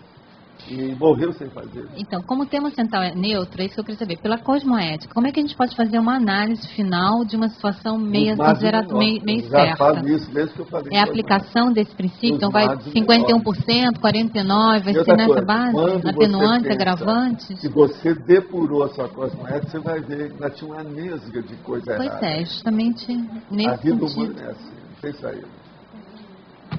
Não tem jeito. É desse jeito. Por isso, muita paciência, caldo de galinha, muita intercompreensão. Não tem jeito. Se nós não compreendemos as pessoas, a gente não melhora e elas também não melhoram. Então, a intercompreensão faz parte do processo da paciência. A paciência precisa de entrar na intercompreensão. Agora, veja, fraternidade, mega fraternidade, tudo isso que eu falo é baseado nisso. Vê se tem lógica aí com o tempo. Professor, para evitar esse mal entendido que o senhor quando comentou ali que ela estava com dúvida do meio errado, o senhor falou, o meio errado é o meio certo. Porque se é meio... 50%. 50%, certo? Então, mas eu uso a palavra meio certo que psicologicamente já ajuda Perfeito. o leitor. Então, nessa afirmação sua, o senhor coloca que uma coisa é a outra, já que se é 50%, se ela está meio certa ou meio errada... Mas, olha, uma é antônimo da outra. É, isso é importante. É isso que eu ia chegar Vocês lá. estão vendo o valor da antonímia? A questão é na forma que ela é antônimo, mas no conteúdo, se for dizer, ela é a mesma coisa. Se uma é a outra... Mas não é a mesma coisa também no conteúdo, não. É isso que está batendo. A água do meio copo é diferente do copo, da parte vazia do copo. Mas levando a como um vazia todo... tem ar. Agora, a parte cheia de 50% tem água. Não, água mas... e ar são coisas diferentes. Não, tá certo. Eu entendo isso. Vamos dizer assim, o conjunto, copo, metade da água e o ar que está ali dentro. Esse conjunto aqui, ó, é uma Roberto coisa só. Almeida, ele é 50% certo, 50% errado, porque tem evolução. Perfeito. Loche, idem. Valdo, idem. Tá. Adriana, idem. Mabel, idem.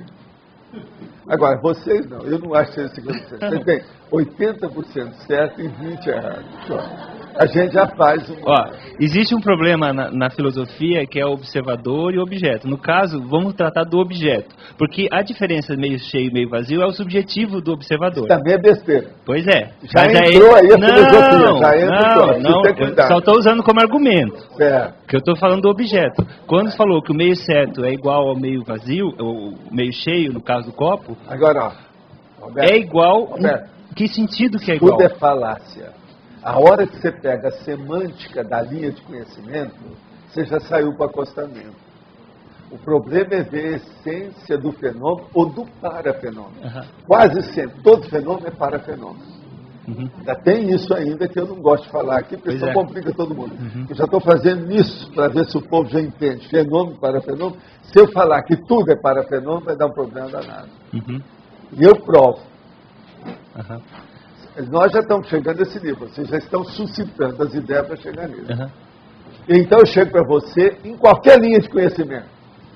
Tudo é parafenômeno. Então o parafenômeno do meio certo. Acabou. Não adianta vir com semântica de uma linha de conhecimento. Não, na filosofia é isso, na química é isso, na física é isso. Conversa. Não adianta. O parafenômeno é um só. Por exemplo, essa dimensão, parafenomenologicamente falando, ela é do meio certo porque ela é ambígua. Sim. Começa pela natureza que eu já mostrei aqui para vocês. Agora, isso aí é dos cursos avançados da intermissiva. Então, mais avançado que tem, tudo que eu já falei. Pois é. Então a minha questão não é entrar em nenhuma linha de conhecimento, é só esclarecer a frase. Quando o senhor colocou que é a mesma frase. Não, o senhor falou assim, que o meio certo é o meio errado. Agora, e ele é antônimo, isso eu queria entender. Não, tem aquele negócio. Deixa eu só falar uma coisa agora mais palpável, mais concreta. Eu falo assim, o branco é ausência de cores. O preto é a reunião de todas as cores.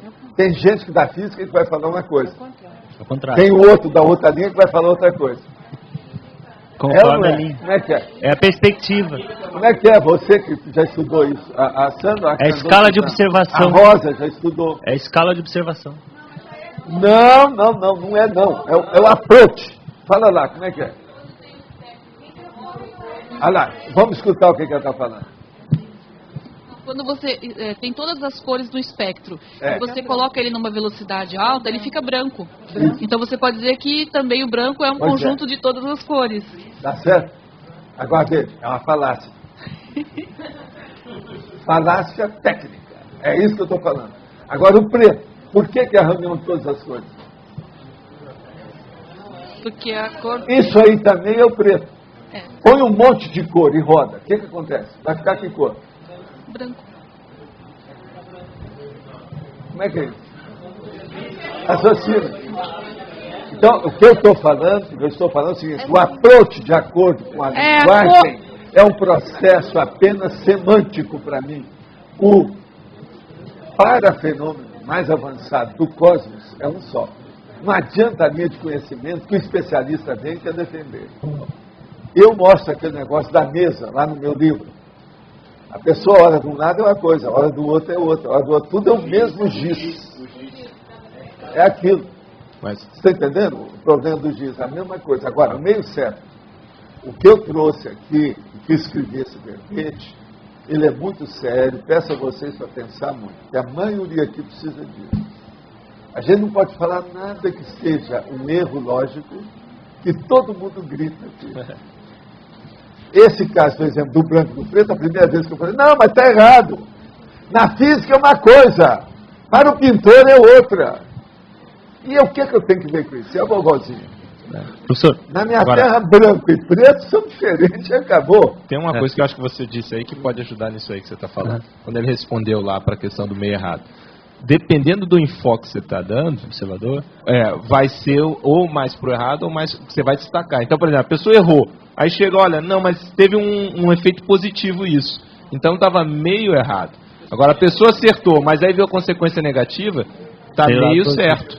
Mas no final das contas é a mesma coisa, só depende do enfoque que foi dado primeiro. Perfeito. Você tinha comentado isso. Professor? Vem cá, você está meia hora aí para falar, né? Fala lá. Mas... Exatamente, continuar com essa polêmica aí também. Né? Você quer que continue? Não, eu só queria esclarecer. Não. Meio certo. A questão Você está indo meio certo. Um exemplo que vê se confirma se é um meio certo ou meio errado. A Verpon, quando você coloca que ela é uma verdade relativa, ela é um meio certo até certo ponto. Porque à medida que a pessoa evolui ou não. Verdade aqui absoluta. Exatamente. Só acabou. Ela é um meio certo? Tudo é. Perfeito, é isso que eu queria. Pois mas tudo é ambíguo, presta atenção. Perfeito. O próprio Einstein não falou que tem a teoria da relatividade geral? A relatividade torna o processo meio certo, né? Não, relativo.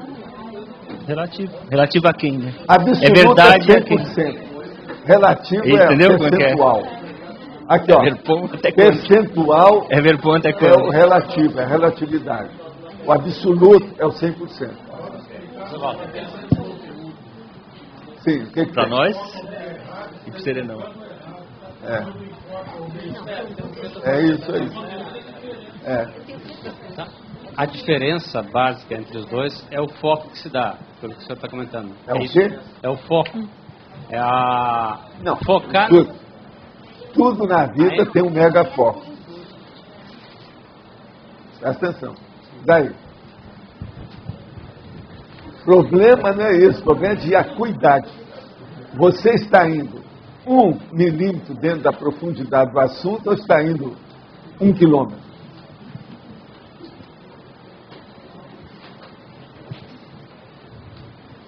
Te vira. Sovaldo. Poderia comentar sobre as situações do grupo karma nuclear em que as pessoas se acham vítimas de seus pais ou não os aceitam, quando na verdade as características deles ajudam na prevenção de consequências piores durante a fase do porão? Olha, o caso todo é o seguinte: família nuclear, a pessoa chegou lá pela genética, através da melhor coisa que pode acontecer para ela. Primeira coisa, ela não deve exprobar, não deve reclamar, não deve ir contra o processo da família. A família nuclear tem que ser preservada. Por quê? Se a pessoa está aqui, deve isso à família nuclear. Então, em primeiro lugar, se a pessoa está lá e ela não se dá bem com as pessoas da família, é um problema da genética e das vidas anteriores. A pessoa está lá para resolver, fazer uma conciliação com esse povo. Então, paciência, muita paciência, e vamos entender as pessoas e ajudar. Dê tudo que você puder para fazer conciliação. Mas, se você está lá, é para ajudar todo mundo. É o melhor que pode acontecer para você. Ninguém nasce errado, não. Todo mundo nasce certo, de acordo com o processo da dignidade. Se vocês nasceram com a família que vocês consideram que você tenha sido estrangeiro, que você está fora daquela família, que você nasceu num covil de víboras, é porque você é uma víbora. Tenho trabalhado mais intensamente com as energias conscienciais pela manhã. E ultimamente tenho acordado lá pelas 6h30 da manhã, me sentindo mal, com assédio e com dor de cabeça e na nuca. Isso aí mostra o assédio total, né? Trabalho com as ECs e o EV e esse mal-estar passa. Me levanto bem disposto e me sentindo bem o dia todo.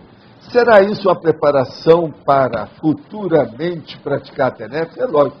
Todo desassédio é uma preparação para praticar a TENEPS. Agora, ó, o que você não está vendo é a coisa mais séria. Isso não pode acontecer mais. Se você já está sabendo, não pode acontecer. Eu vou ler tudo que ele falou. Tenho trabalhado mais intensamente com exercícios pela manhã. E ultimamente tenho acordado lá pelas 6h30 da manhã me sentindo mal. Com assédio e com dor de cabeça na nuca. Então veja, se devia no seu quarto, com quem você está dormindo, o que acontece no seu quarto, que o assédio está te pegando na hora que você dorme. Então veja, que negócio é esse? Tem que trabalhar com isso, esquece o resto. Vamos acabar, uma pessoa tem que acordar com a pressão mais baixa, normal, descansada, com hiperacuidade, com a maior inteligência do dia. Ela já passou pelo terceiro sono, agora ela acorda assediada. Então veja, o assédio em cima de você é muito forte na hora que está dormindo.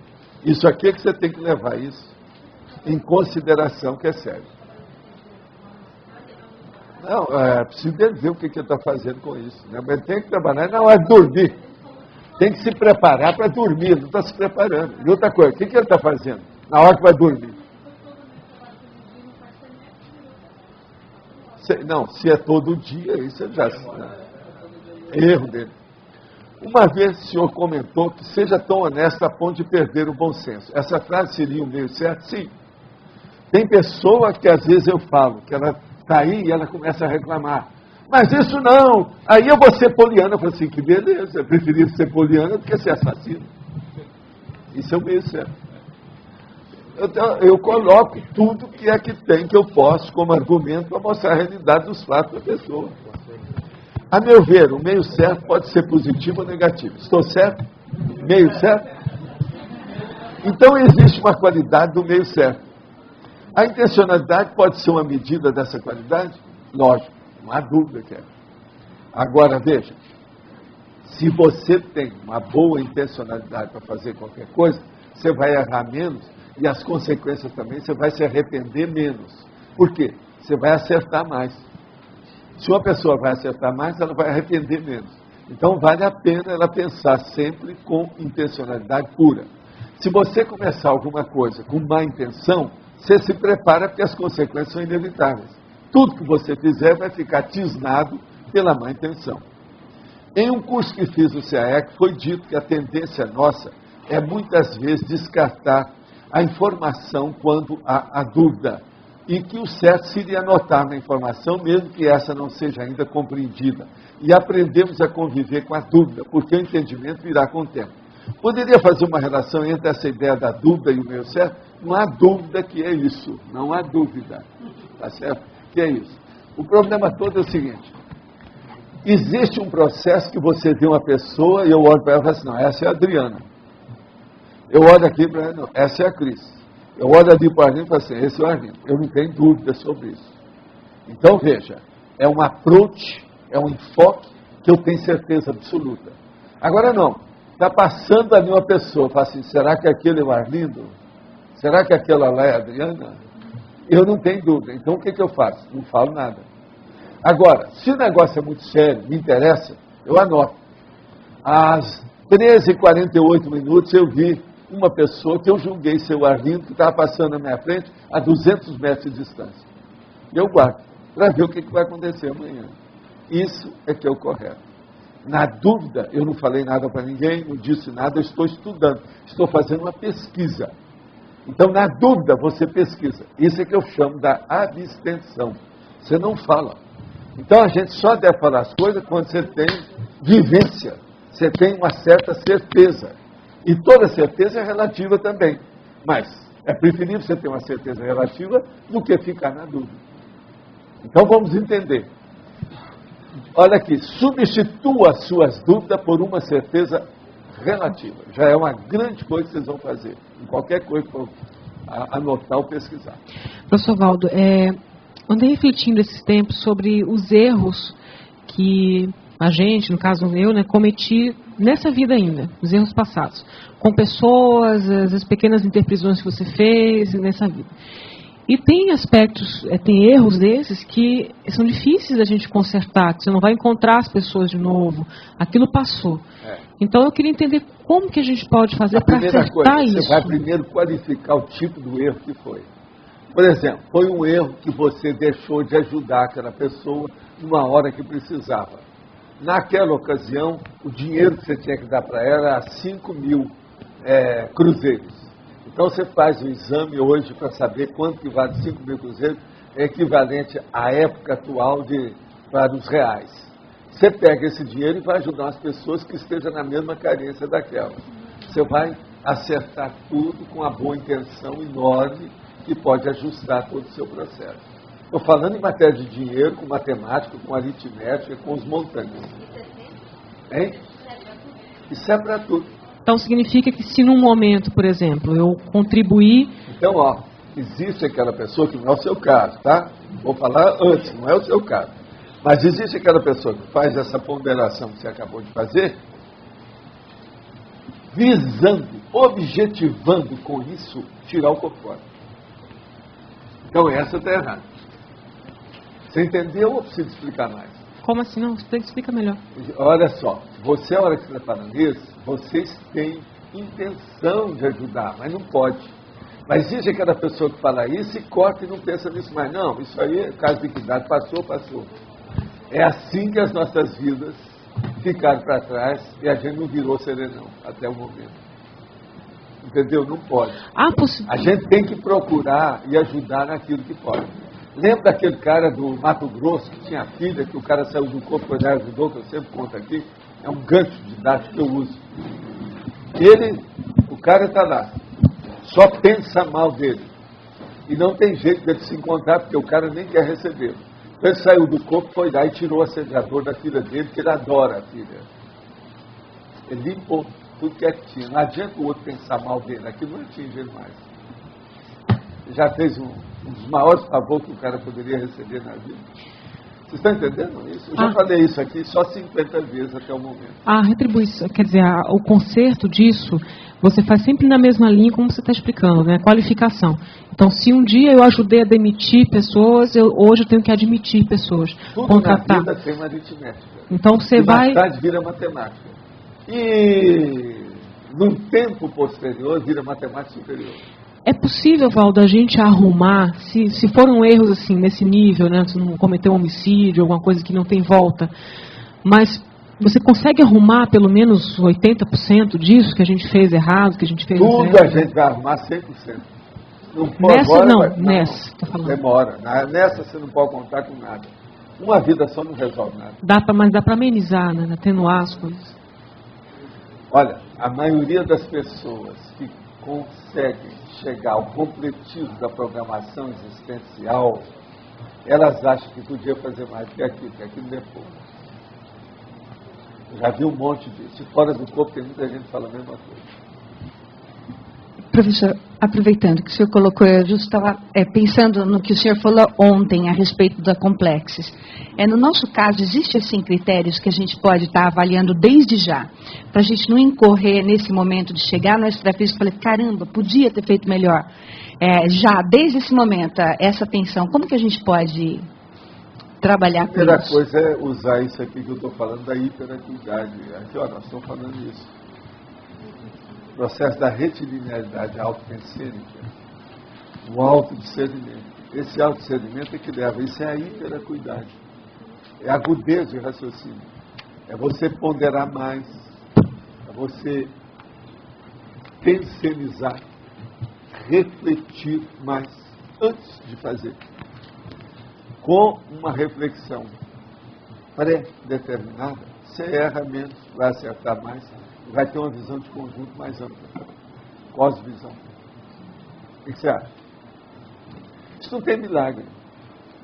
Tudo tem que ser dentro dessas, porque, às vezes, formas, mais ou menos, que nós estamos falando aqui. Não tem jeito de procurar outras que não tem. Assim, às vezes a gente pensa estar correto em determinadas ações e decisões que a gente toma. Por isso que a gente tem que estudar muito. Quem estuda mais, erra menos.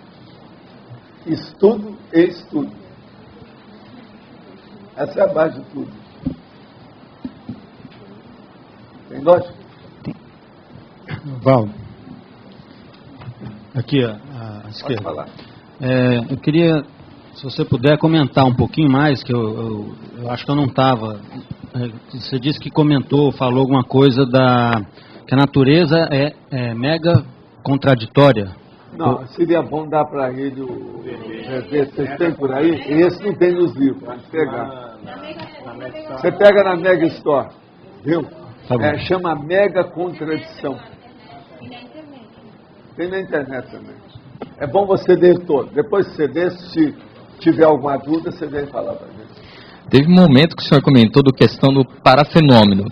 O senhor até colocou que não há ambiguidade devido aos parafatos que está ocorrendo.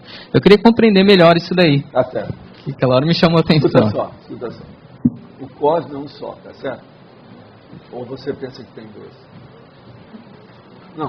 O cosmos em si ele é um com diversas dimensões. Então, sendo tem muitas dimensões. Agora, isso não interessa. A sua consciência, por exemplo, é uma só. Também está de acordo, tá? Uhum. Acabou. Então, o que é que se passa? De acordo com o seu nível de evolução, você tem uma acuidade, uma agudez de raciocínio. O seu nível, por exemplo, pode ser mais racional e lógico, pode ser brilhante, pode ser genial, dependendo do seu nível de evolução. Por exemplo, o nível de evolução da formiga é bem diferente do nosso. A gente é obrigado a reconhecer que nós somos superiores, por exemplo, à maioria dos cachorros que eu conheço. Há uma porção de gente que ainda faz cachorrada, mas nós já somos gente. A gente já tem uma certa lógica, já tem uma certa racionalidade. Então, vamos entender. A partir do princípio que o cosmos é um só pode ter, então, uma dimensão básica em todas essas dimensões que existem. Há uma coisa que embasa isso tudo. Tem lógica ou não tem? Então, até o momento. Então, agora vamos entender. O fenômeno que você for estudar, coloque dentro desse embasamento da lógica básica, ou do embasamento básico, fundamental de tudo. Então, por exemplo, em vez de usar a sua energia consciencial, você está usando energia imanente, uma coisa só para tudo. Tudo que você falar deriva da energia imanente. O que você acha? É o parafenômeno. Não tem jeito. Qualquer fenômeno que você falar, por exemplo, ó, bati aqui, aqui, me deu um beliscão. Tudo isso é parafenômeno. No entanto, vamos aí, vem a pessoa, vai examinar, o sociólogo vai falar assim, não, ele está fazendo uma automutilação. O outro vai examinar e falar assim, não, ele está doido, que é o da psiquiatria. O outro vai falar isso e aquilo. Mas, é um parafenômeno, de qualquer maneira. Não é só um fenômeno físico, nem psiquiátrico, nem químico, nem bioquímico, nem somático, nem nada. Antes de tudo, tem um fenômeno, que é o parafenômeno. Esse parafenômeno é o que alcança tudo. Então, em tese, tudo é parafenômeno. Agora, ó, não é a pansofia e nem também nenhum processo filosófico seja uma coisa só, não é isso. Mas é o problema, por exemplo, da energia imanente. Se a energia imanente é uma só, como é que faz? É como se tudo tivesse antes de mais nada. É como se tivesse uma raiz única. O fato ou o parafato que está ocorrendo tem uma raiz.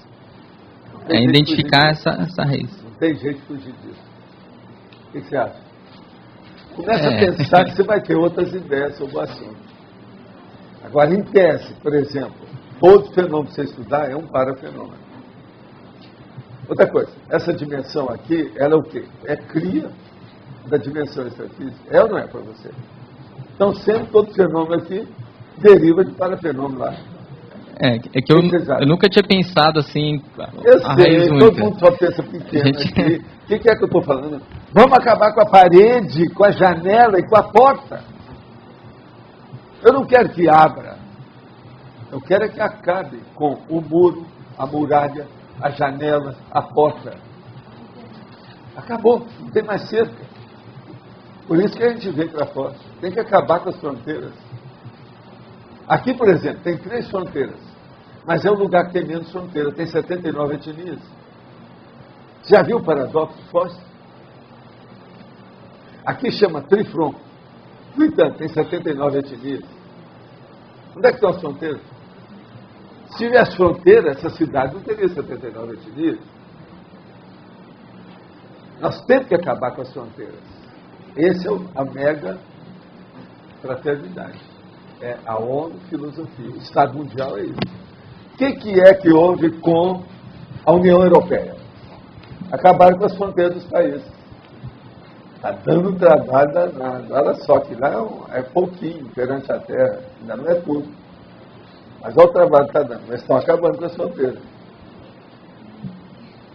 Agora, tem que acabar com a fronteira de tal maneira que não tenha guarda na fronteira. Não há mais limite. Ainda tem muita fronteira de guarda. Olha só o trabalho da ponte, da amizade. Morro de rir dessa ponte da amizade. Tem mais briga ali do que tudo. Quantas greves, quanta gente não se matou nessa ponte da amizade? É? Não, enquanto não se atiraram de lá. Que amizade besta. No entanto, é por aí que a coisa caminha. A evolução tem que ser feita assim. Entende? Agora, nós viemos para cá para brigar mesmo, a favor da fraternidade. Essa cidade, ela é um símbolo. Símbolo de forte. Por que é que eu falo? Viva a Foz! A hora que eu falo isso, eu estou falando, viva a mega fraternidade. Viva entende, o processo da ONU Filosofia. Viva a humanidade. É isso aqui. É porque a tendência nossa é sempre colocar o limite, né? Para tudo. Não é só limite. É colocar o definido para sempre, para a eternidade. É a maior besteira. Não existe isso. Não tem nada definido para a eternidade. Isso é aquela pessoa que chegou e falou assim, vem cá, eu escolhi minha dupla. Você acha que todas as minhas próximas vidas vai ser com ela? Assim, esqueça que nessa vida mesmo ela vai morrer mais cedo que você vai arranjar outra. Tudo é relativo. Na vida, o que é que no mundo? Como é que é? Menos o motorista e o trocador. Não é motorneiro. O motorneiro, tudo é passageiro. Menos o motorista e o trocador. Menos o motorneiro e o cobrador.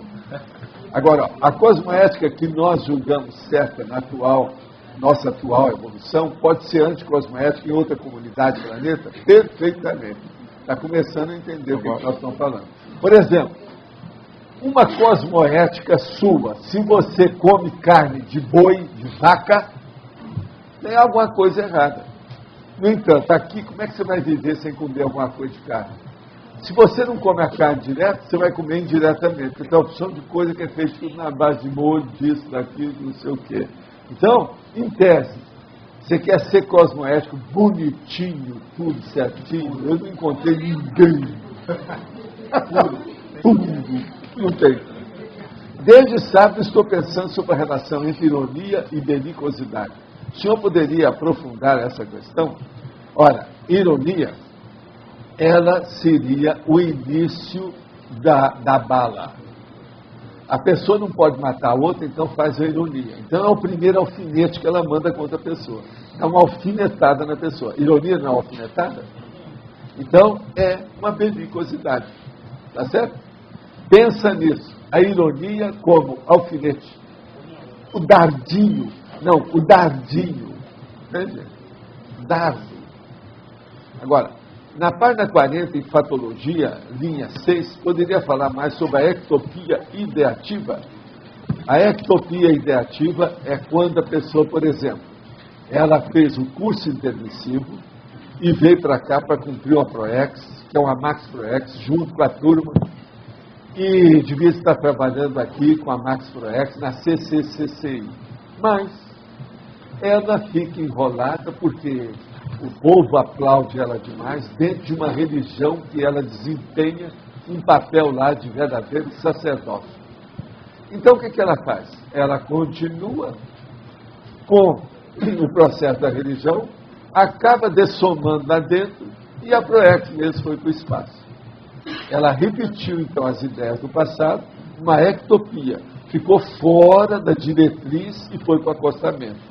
Mais uma vida, ela perdeu a oportunidade, o tempo, as energias e a coisa mais séria, as companhias. O máximo oratorista exitoso evita a melex da qual você diz sofrer o completista? Sim, mas veja, O completista, quando ele é completista com a história, ele não chega a ter uma melex grande. Veja só, ele só vê o seguinte: eu poderia ter feito mais. Na próxima, eu vou ser melhor. Entende? Agora, o que se faz? O Max moratorista,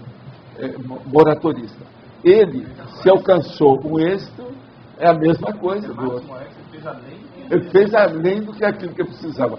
Mas mesmo assim ele vai chegar lá e falar: bola, eu fiz só 10%, eu podia ter feito 30%. Não, 30%. Nada de 12%. Então é um problema aí da gente ver os totais, não é isso? Da situação. Mas a turma está começando a entender isso bem. Aqui no detalhismo, na legislogia, o que é lei malexarada? Malexarada. Quer dizer, você, por favor? Isso aqui é só definição. Exarada. Exarada ou exarada, que chama. Ali, tem outro ali, ó. Ali, quem faz lei, olha lá. Mal exarada, olha lá. Quem é o chicanista aqui? É você? Não, estou perguntando. Sr. Valdo, Olha só, tem 3 aí, não vai aparecer, vira, se ajuda. Eu só poderia falar mais dessa novidade da IC de Cosmoética para Direito, porque eu não estava aqui quando o senhor falou. E sobre o quê? Nova IC de Cosmoética para Direito. Não, nós já falamos isso há muito tempo aqui, eu insinuei. Um dia... Lembra? Agora, ele é que está insistindo, já me falou isso umas 3 vezes. E nós já tocamos no assunto aí depois. Mas é que aqui, como é a orientação para a pesquisa que eu tenho? Fala alto. Gente, todo dia esse negócio de... Eu toquei no assunto, mas agora os fatos estão começando a fazer pressão. É leve pressão. Forte pressão. Fato loche, né? Outra pressão. Não, mas não é isso. Mas não é só o loche, não. Lá embaixo já tocaram no assunto. Tem gente que está chegando aí e está falando a mesma coisa. Já teve gente visitando aqui. Falou a mesma coisa para mim. Visitando. Gente, agora, o povo está começando a entender a Conscienciologia pelo online. Gente que não pegou livro meu. Que não pegou os artigos e livros de vocês. Já tem um monte de gente assim. Então, essa turma já começa. Outra coisa. Um monte de gente fez curso intensivo que não bateu aqui. Vocês podem se preparar. Os bambambãs estão chegando. Essa vertente da cosmoética, da paradireitologia, ele não estaria mais afeita às funções da Unicim? Justamente por ter uma questão mais de isenção, de sobrepairar.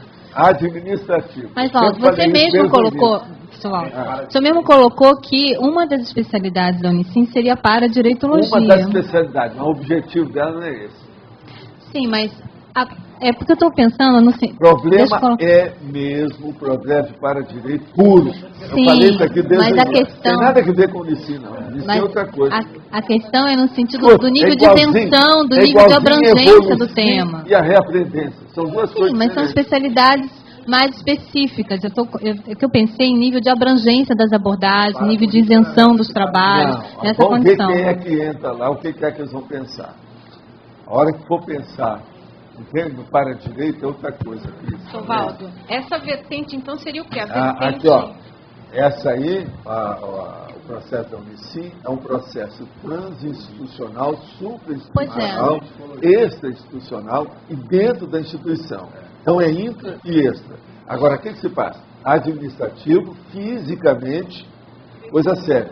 Agora, no para-direito, já entra o processo extrafísico, o problema é intrafísico, os processos todos muito acima disso. Ela é muito mais séria. Pois é, mas a área de abrangência, o trabalho dela não teria algo assim mais supra também ou não? Todas elas estão nessa. O discernimento está nisso. Não, mas o discernimento é diferente das demais também, a gente sabe disso, entendeu? A IEC é a mesma coisa. Também tinha colocado lá. Mas existe uma IC específica. É o seguinte, a IC de para direito, ela é específica. Então não pode confundir com nada, é muito diferente. Essa de para direito, o senhor está falando, ela vai Olha qual é Cris, olha o estatuto que vocês fizeram para a Unici.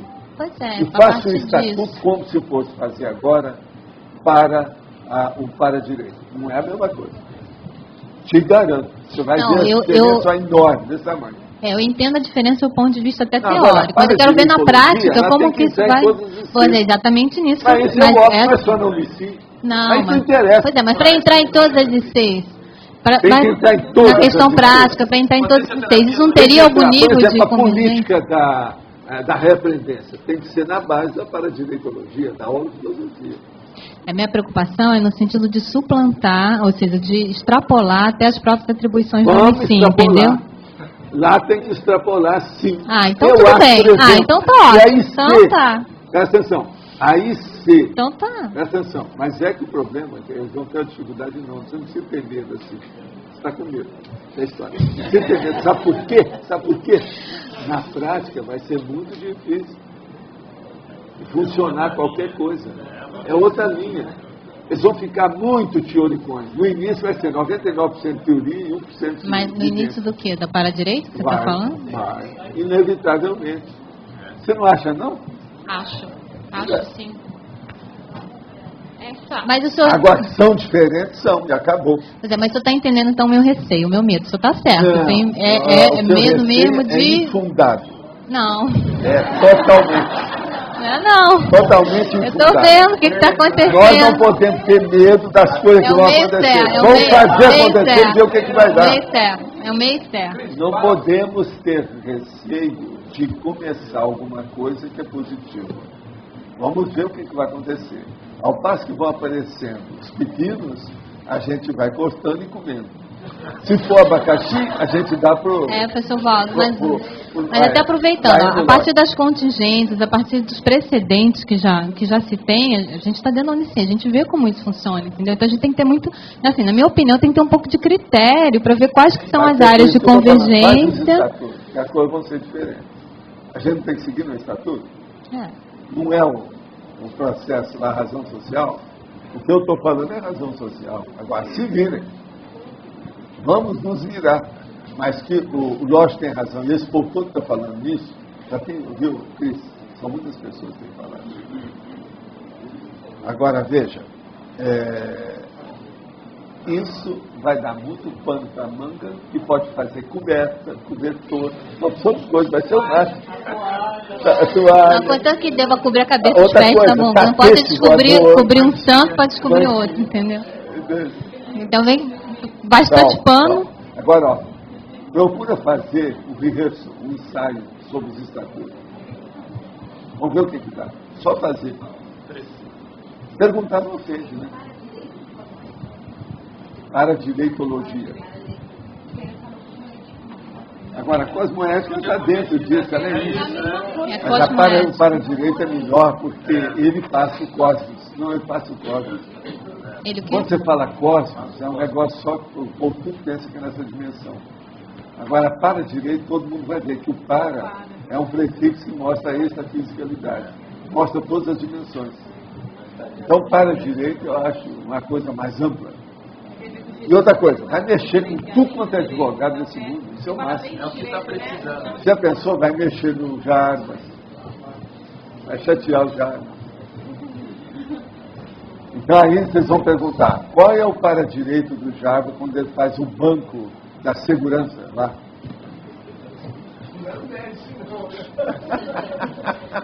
Foi baseado no Médici. Todos os bancos são baseados nele. Vai dizer que não? Historicamente, é por onde se mede-se o dinheiro. Pode falar. Professor, quando o senhor respondeu para o Will sobre o embasamento de todas as coisas do cosmos, é o mesmo conceito de primo pensene ou tem uma diferença? Não, primo pensene tem muita relação com o processo da energia imanente. Entende? E tem relação também com o problema da subconsciente, o inconsciente geral. E qual é a diferença? Registro acástico. Qual é a diferença desse embasamento? Outra coisa é interatividade. Entende? Tudo tem relação. que você quer saber? A distinção desse conceito com aquele que o senhor colocou do embasamento de todas. É o Big Bang, é quando tudo começou. Isso é o primo pensene. Tá certo? Agora, energia imanente. Não é energia negra que está aí, que permeia tudo, não. É mais sério do que isso. Ela permeia todas as dimensões. É a base da energia que a consciência usa. Nesse código só existem duas realidades básicas, a consciência e essa energia, mais nada. E foi utilizada pelo primo pensene para... Agora, precisa saber de onde veio isso. Agora, o primo pensene criou as duas coisas, a consciência e a energia imanente. Ou não? Quem sabe foi um primo dele? A gente não sabe, né? Primo pensene tinha um primo. Esse primo criou o secondo pensene. Tá certo? Depende. Essas coisas todas vão dentro da materiologia, não interessa. Por exemplo, essa IC não precisa ser criada ainda. Pode ser que mais tarde, daqui a uns anos, nós vamos criar a IC da mateologística, da mateologia. Essa vai ser criada. Eu não sei, que algumas pessoas acham que elas vão querer mais isso, né? Agora vai todo mundo boiar na teoria. Só vão discutir o tempo todo. Por exemplo, se aparecer uma opção de filósofo aqui, ainda esteja muito arraigado com o passado, eles vão querer fazer essa. Cris, você já fica prevenida sobre a IC da mateologia, tá certo? Já tem precedente. Hoje, dia 10 de julho de 2008, 14h16, a gente tocou no assunto. Isso aqui é o registro básico. Ó, vamos bater o... Batemos a situação. Tem que bater o gong. Bom. Pois é, acabou. Fixou no cosmos a ideia. Tá certo? Agora, hoje até agora, nós tivemos 10 perguntas aí de fora. Fora de vocês. Agora, ontem bateu o recorde aqui. O recorde, se vocês gostam de falar. Foi 25 ontem. Tinha algumas no outro dia, mas é por causa do tema. E às vezes também é por causa do serviço, que às vezes falha, né? A comunicação do online falha. Agora, hoje tem 10, até o momento. São 10.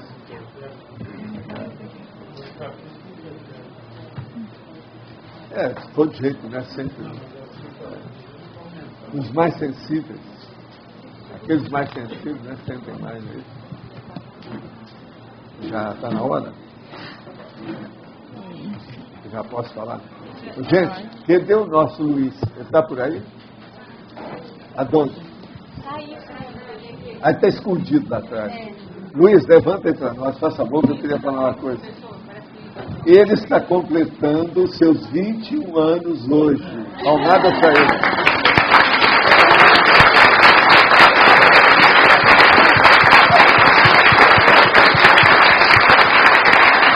Vai ter um bolo. Vai ter um bolo aí hoje. Então, ó, boca ali, por isso que o nosso está aqui até agora.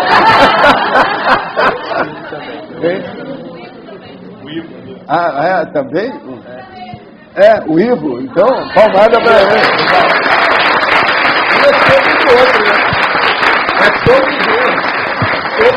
Agora, ó, quem sabia que ali é sogro e genro? Isso é que é genro sabido. Já foi no mesmo aniversário para falar com o sogro, conquistou o sogro na hora. Muito vivo, hein? Mas olha, Ivo, ativo, vivo. Tá certo. Tá tudo certo. Mas olha, cadê esse bolo que eles falaram? Isso vem ainda? É o passeio. É? Então vem. Agora, gente, o caso é o seguinte. Eu queria falar para vocês que no domingo é mimo energético. Agora, hoje, nós temos para amanhã 17 verbetes para serem selecionados. Pessoal, temos, além da leitura dos verbetes, 3 recados. Eu queria só fazer uma pergunta. Como eu divido vocês, induzido por vocês, eu induzi vocês, veja bem, vocês me induziram, eu induzi vocês com o processo do meio certo, vocês acham que eu agi corretamente? Sim, claro. Se tiveram 10 questões, mostra que chamou atenção.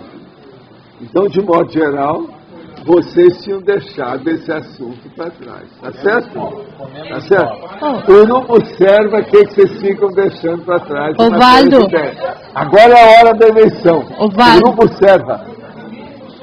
Osvaldo, quando foi decidido suprimir todos aqueles antigos que tinham ficado para trás, foi quando surgiu aquela tertúlia de localização tão séria, tão importante. Pois é. Não, mas assim sempre acontece. Agora, o que eu quero saber é para melhorar o nível de abordagem, de enfoque de vocês a respeito dos temas. Eu acho que é bom você chamar atenção sobre isso Agora, também. quando o tema é muito novo, igual esse, a maioria boia, não sabe o que é, e ninguém toca no assunto, com medo de mostrar que está ignorante. Você está entendendo? Tem gente aqui assim, já vi falar nisso. É ignorante. Você tem alguma revisão aí de hoje? Tudo bem. Então vamos. Então, gente, aproveitando as palavras do professor Valdo, eu acho muito importante chamar atenção sobre a votação. Tanto o pessoal aqui, para pensar bem no que a gente vota, e também para o pessoal de fora, que tem a possibilidade de fazer votação online a partir de meio-dia e 30 e até 13h30. Hoje, por exemplo, a gente recebeu online 11 votos. São poucos, a gente sabe que tem muita mais gente escutando tertúlia, muita mais mesmo, e a gente espera que essa votação vá incrementando e todos participem mais da votação aqui do verbete. Os recados, depois dos verbetes, vão ser da Eliane Schianti, da Cadígia e da Rosânia. Verbetes novos. Amortização evolutiva, consciência gráfica, culturologia, desintermediação, exigência conscienciológica, impossibilidade natural, legislogia, matriz cultural. Verbetes antigos: falaciologia, interesse transempresarial, nega omissão, minimorex, pendência, primeira preocupação, recepção pós-dessomática, refinamento formal, vínculo consciencial.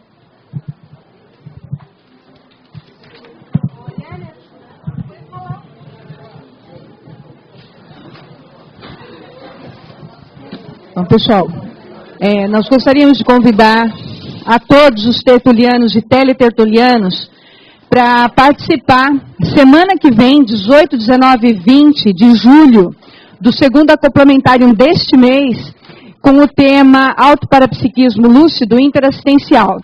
Então já temos aí poucas vagas. Para os tertulianos que querem investir, já podem passar na secretaria. E para os teletertulianos que quiserem entrar em contato, o telefone é 045 3525 2652.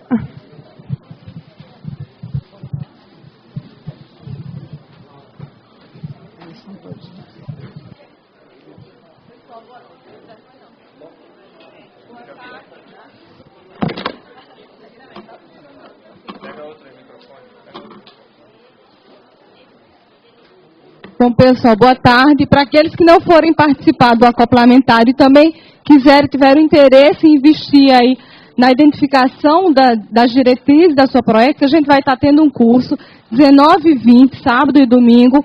O curso da PEX é a identificação das diretrizes da PROEX. E esse curso, ele objetiva a pessoa, ela identificar a sua linha de trabalho interassistencial.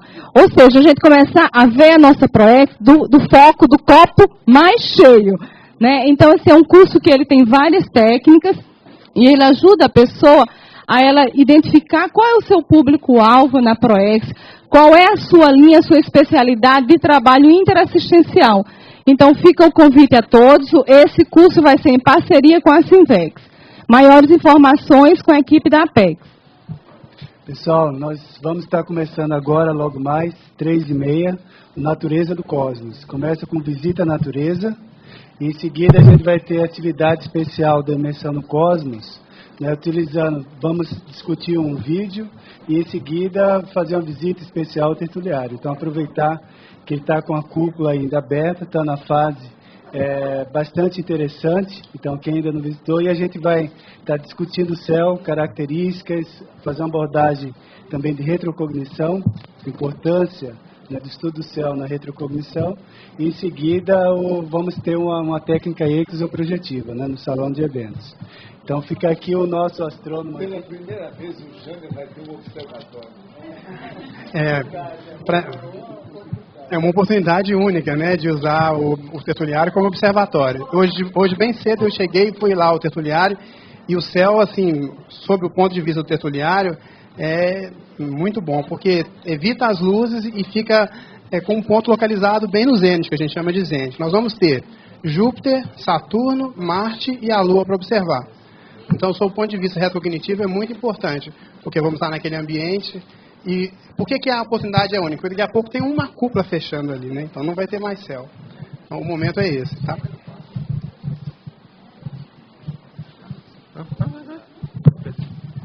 Pessoal, ganhou com 10 votos, mega omissão.